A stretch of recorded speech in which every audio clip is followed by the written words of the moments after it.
Hi guys, welcome to Burlington News Talk. I'm Estella Hoye. I'm with Alex Nettles, and today we're talking about our long-form journalism stories. Alex, why don't you go ahead and tell me a little bit about what your story is about? Yeah, so for my story, I chronicled the changing of the myth of the city of Burlington, as well as the irreverent moments in a city council race that determined the future of the city and the change in the power structures inside the city. That's what I did. All right, I have a couple questions for you about your story. First, what was the hardest part of reporting this story? It's been a couple months. What's been the hardest thing about it? The hardest thing was trying to get inside a politician's mind. It's a very hard thing to do. The hardest thing to do is to really characterize a politician, because they are someone who deliberately primes, no matter at what level, even as a deliberately local level. They really do prime the way they are seen. So even when I was following around these politicians, I spent hours with them.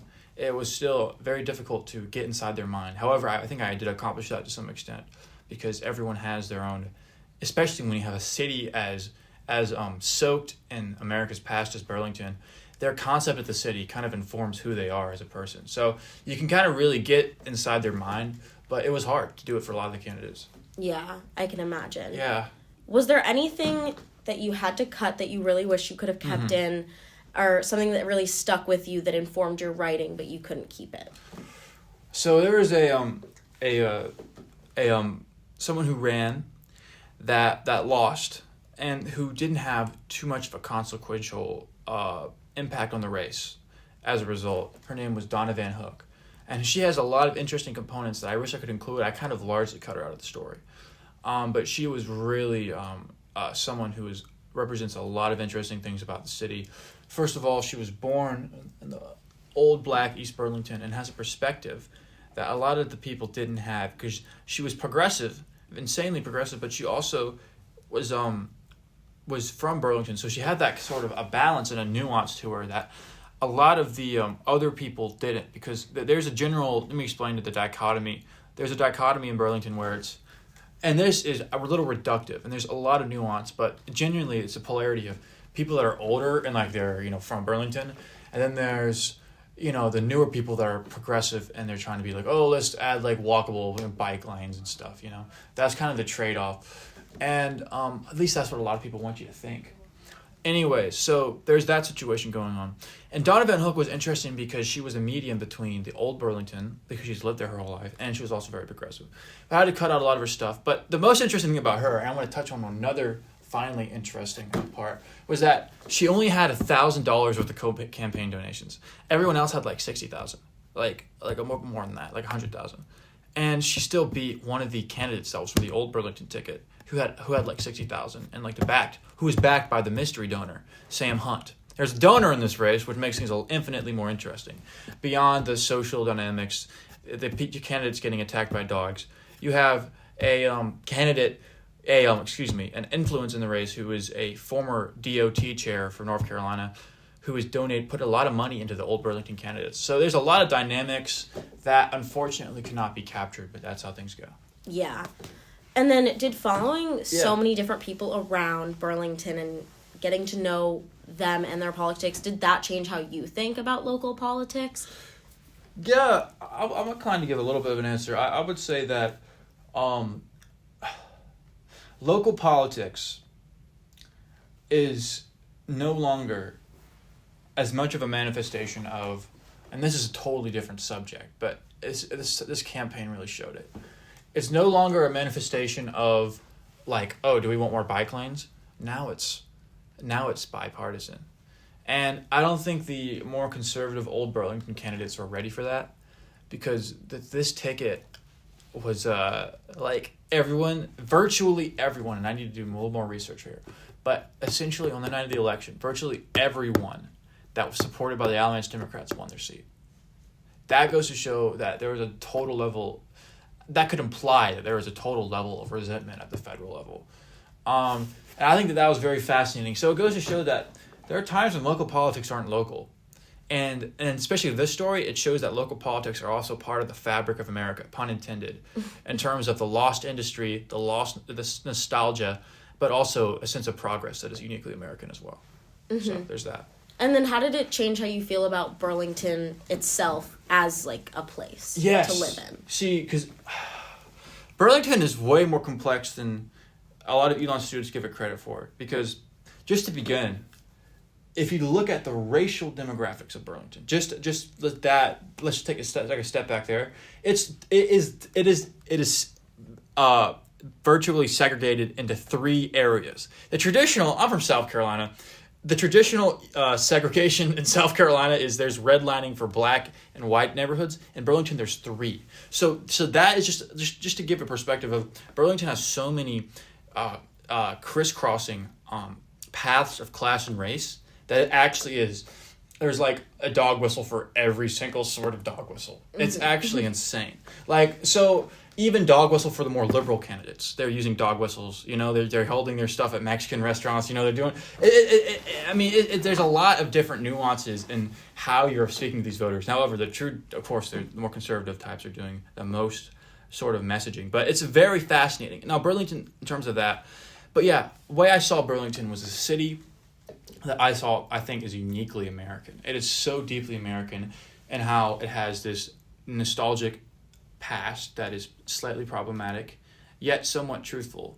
And in the future, it's struggling if it wants to, wrap itself in its past or go in its future. And that's Burlington, man. Mm-hmm. So, was there anything that surprised you about Burlington? Anything that you weren't expecting to find? I think something I didn't expect to find was I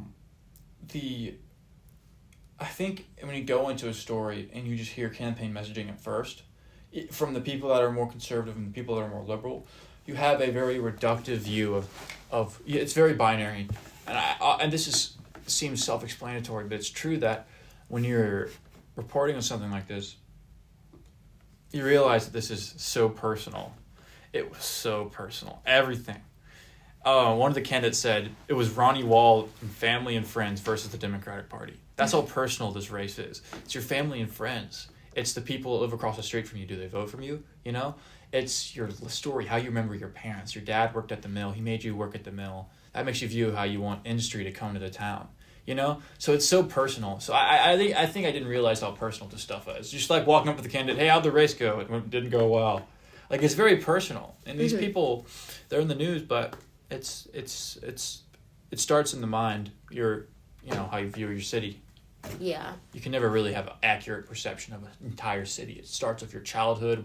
The guy would talk about Ronnie Wall, who lost his campaign, he would talk about where he would sled as a child. It's like Citizen Kane. It's crazy. Like it's like he's attaching a childhood idea to his current adult life. It's fascinating. Mm-hmm. So that was interesting. Mm-hmm. And my final question is, who was the most influential person for your story, whether it was someone that you got to include or someone that you researched a lot about? Like, who was that most influential person? I'll give you 2 answers. In terms of history, the most influential person is Beth Kinnick, because she was the first woman mayor, and that's very, very important. But in terms of the thematic thing I kind of found that no one else has talked about was the fact that Ronnie Wall, his story, he lost election. He comes from that old Burlington kind of ticket. And the way he talked about what Burlington once was such a, just a little portrait of America that was you could just, you've heard it a lot of times before. And it was cool to hear that. But, I think he's definitely the person who represents the positives and negatives of a certain time. So there's that. It's hard to find people that represent an idea. And he did. So. Yeah. All right. Well, those are all the questions I have for you. Absolutely. So I'd like to hear about your story because it's very topical. It's in a place where the topical parts of it might be amplified. So I'm sure you had a lot of moments. My first question is, what specifically in Burlington made your pride situation with the story nuanced? But I first want to hear a little nut graph of your story. And, of course, tell me about what you discovered and what the lead was and just how I was reporting on it. Yeah, so my story was about the queer community in small southern towns, specifically Alamance County, and just how people in these towns are responding to things that are happening nationally, politically nationally and also locally.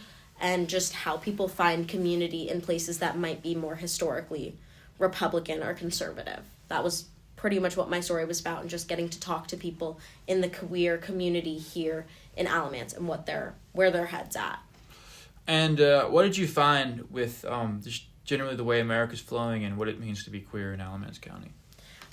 People don't want to hide, and people don't want to be afraid, and they don't want other people to be afraid. That's a lot of how people here in Alamance feel, and they want Pride to be a bigger thing here and across the country in small towns, because it's a way for people to find community. And sort of people are scared because they know that any number of things could happen, any number of policies could be enforced, especially here in North Carolina with like bathroom bills and book bannings. Like, there are so many things that could happen, but people don't want to be scared, and they don't want other people to be scared.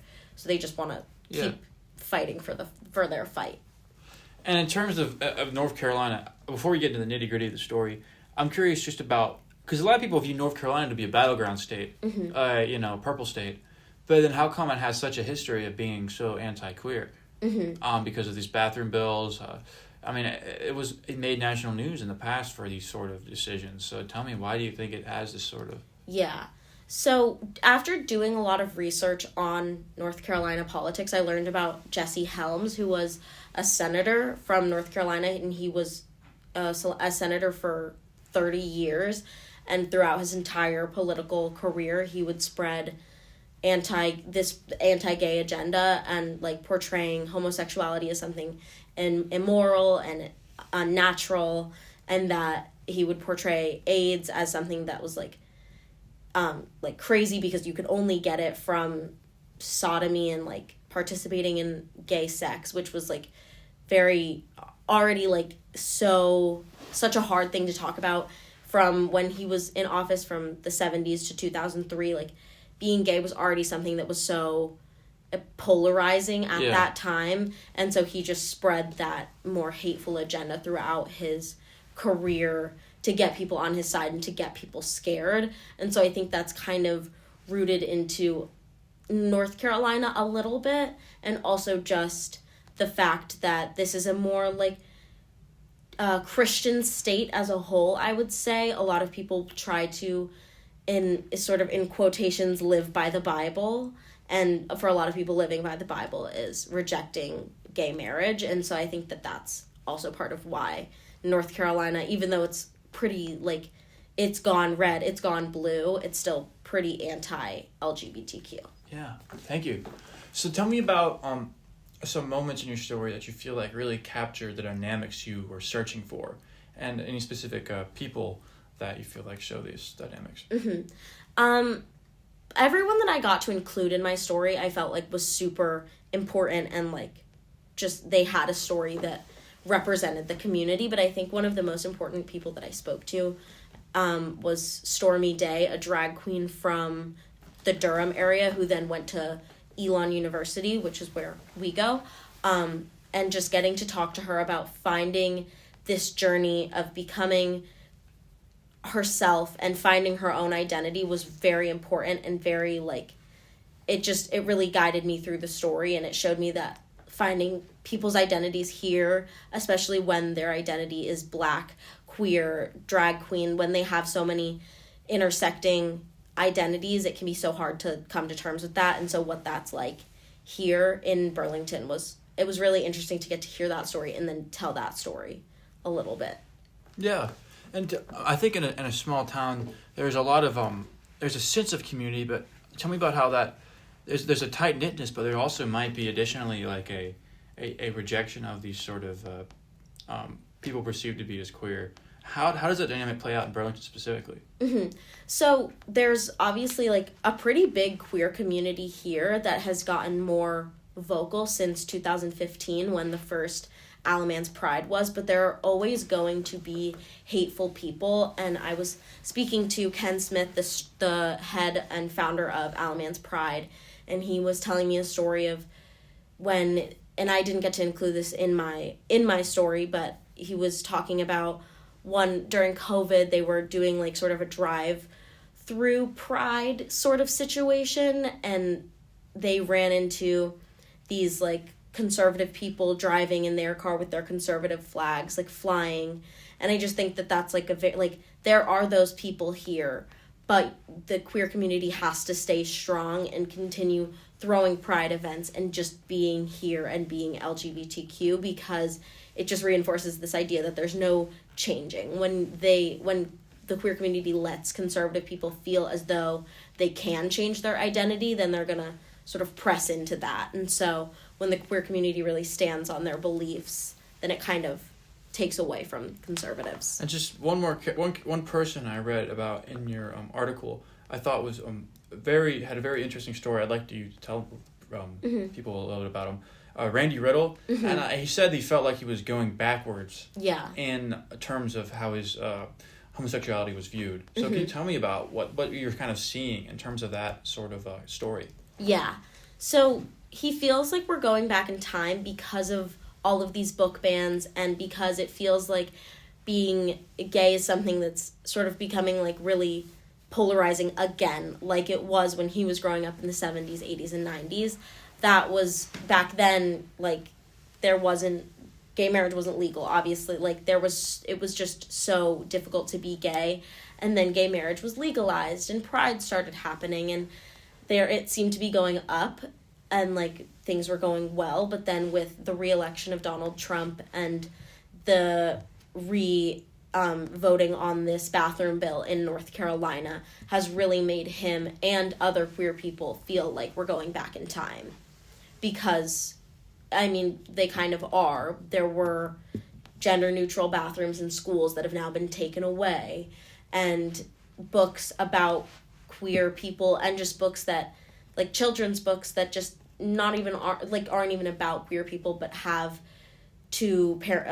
a same-sex couple in the story with a child that'll be taken out of schools. And I think that that's mostly what makes people feel like we're going back in time, and that is really hard when people just want to express their identity and then they feel like they can't, or they feel like it's like something so political. Absolutely. And what's just the main conclusive takeaway you had from your reporting that you'd like to let people know about? Yeah, the most important thing I learned was that pride is so important for people in these small communities. And once people see that pride can happen in a place like Alamance County, where it might be very purple or even leaning slightly more red than anything, once people see that pride can happen here and it can go well and it can foster such a community, it'll start popping up in other places. And it's not proven that after Alamance Pride, other Pride started popping up, but when you look at the facts of when Alamance Pride started versus when a bunch of other small towns across North Carolina's Pride started, you see that they started after Alamance. So it can be a little bit inferred that people saw that it worked so well and it became such a comfortable thing that then that just provides community for other people and it can grow into something bigger. So what I learned was just that community is so important here, and the only people that can foster community are the people in them. And so we kind of have to be fighting our own fight. And I think that's kind of what I learned. Well, thank you. It was great talking about our subjects. And yes. I appreciate having you on the show. Thank you. I appreciate getting to talk to you. All right. Bye.